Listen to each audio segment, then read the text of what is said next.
ای بې شرمو لعنتیانو تو لعنت شه تاسو دواړو باندې. دوستانو دا ټول کار چې ورانېږي دا د جینۍ د لاسه ورانېږي. تاسو به ووایئ چې څنګه؟ هغه داسې چې دا راغلې ده دې رنډې سره ناسته ده او دا خپله کوږی والا په خوله کې ورکوي. آیا دا کم پښتو ده؟ دوی خو د پښتو نه جنازې وباسلې دې خلکو. د بل بې غیرته پکې ځان ته موبایل ایښی دی او ریکارډینګ کوي، خلکو ته یې شو کوي. آیا د دوی کور والا نشته؟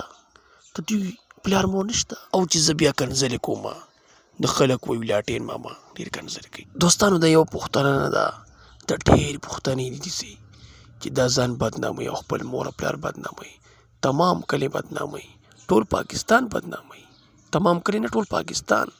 د خدای او د رسول خاطر وکئ، بهر مه راوځئ، پردو نارینهو سره مه ګرځئ، دوکانونو ته مه ځئ. د افغانستان په ویډیو کې چې تاسو کتلي وو چې هغه 2 جنکۍ څومره بدنامې شوې وي د یو شیخ سره. که تر اوسه پورې هغه ویډیو چا نه کتلي نو زما یوټیوب چینل ته دنده لاړ شئ وګورئ، پته به درته ولګي. خو د خدای خاطر وکئ، مه ځئ دوکانونو ته.